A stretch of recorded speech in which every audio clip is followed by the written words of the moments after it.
Hi there. I've had this Toshiba T1800 laptop for quite a while now, um, years actually, and I never could get it to work. I mean, it would turn on and you see the memory test run, and then it would just stop and sit there. So I've been testing a bit with this, and as it turns out, eventually it did post, but it just gave this random error hard drive message and refused to do anything. Now I could hear the hard drive spin, I just couldn't hear the little read heads like ticking away. So after some searching I decided that I would just take the hard drive apart and see what was wrong with it. Now I'd like to say one thing, and that is, if you care about the data that is on your hard drive, do not take it apart. Do not take it apart. These really old drives, they can handle some abuse, but generally hard drives do not like to be taken apart. If you do this to any more modern drive than this, you will kill it and you will lose your data. If you want to recover data from your dead hard drive, consult an expert. Having said that, I fixed the drive and now it spins up fine and you hear the heads ticking and stuff, but I haven't actually tested if it works in the machine yet. I just plugged it into a USB converter and I could hear the heads tick, but well, let's see what it does. So first we plug in the power,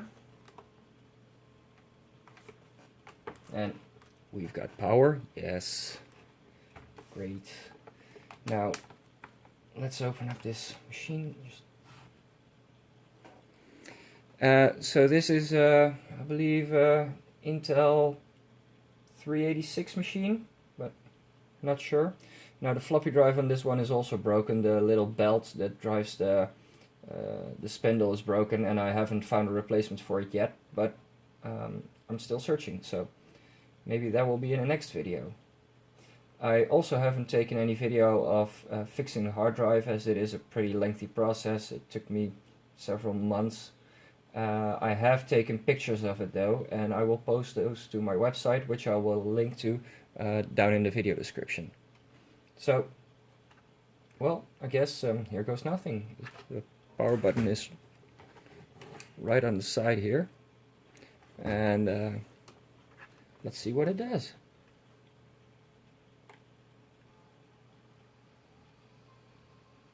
Ooh.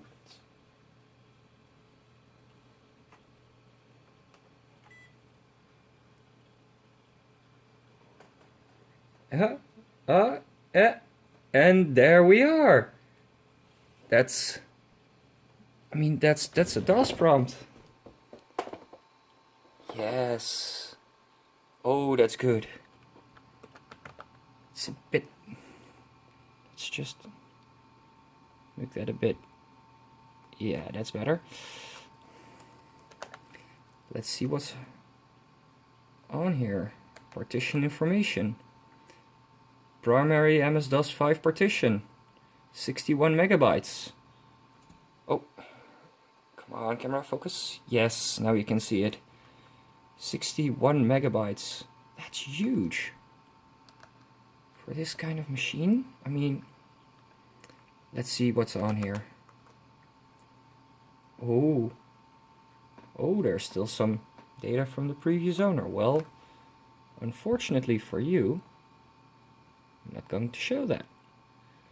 The screen does, however, seem to get a bit lighter when it's powered on. Probably something to do with the CCFL that's, well, burnt out or something, or, well, degraded.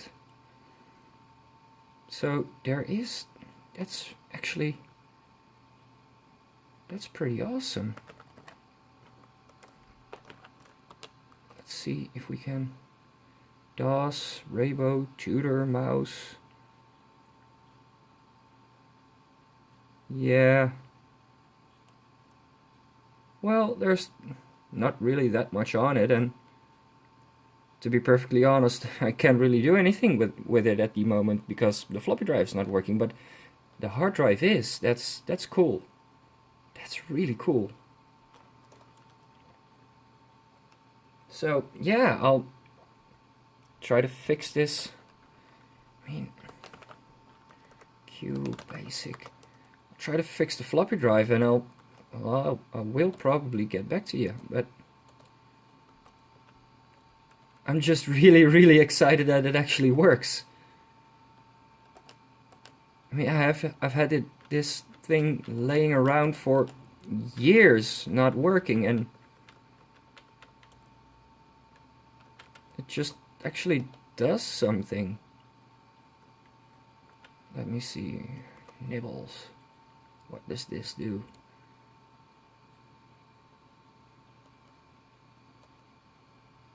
How can I close? Doesn't matter. F5 to run. Huh. There's this pop-up menu. Boot, batteries. No.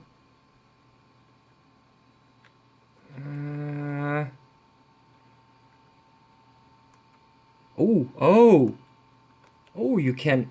Oh, that makes it really a lot better to read. Speaker on, battery alarm. Yeah, battery's dead anyway. And you can actually switch this machine between frequencies. I mean, you can. Let me get you.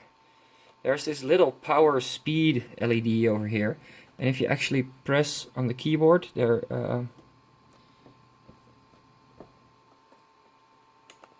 Come on. I've got this new tripod. I'm still figuring out how it works. On the keyboard here, you've got slow and fast. When you press the function key and one of these, like slow or fast, you actually change the processor speed. So if I press function page down, which is slow, it goes into slow and it goes into fast. So it has a turbo button of some sorts. Not really anything really useful. I'm not really sure what overlay does. Probably something to do with these overlays. And it also has a pop-up sub function on the escape key over there. And I know what that does because I did own a T1000 LE a couple of years back, and actually I've got one again right now, but it's broken. And that is what turns on that little menu over there. But let's just see if we can. Let's see, player 2 is WASD, okay. Just one player. I'm a novice. Increase, yeah, sure. This is monochrome, definitely. Oh, no. Oh, that's what overlay does. Oh, it activates the numpad. Okay.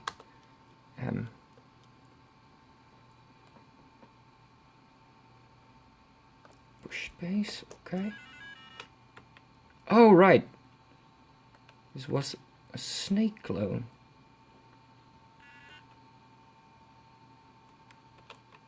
Oh, this display is definitely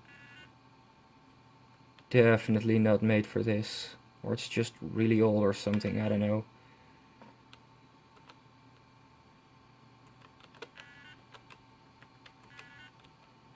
Actually, this display really...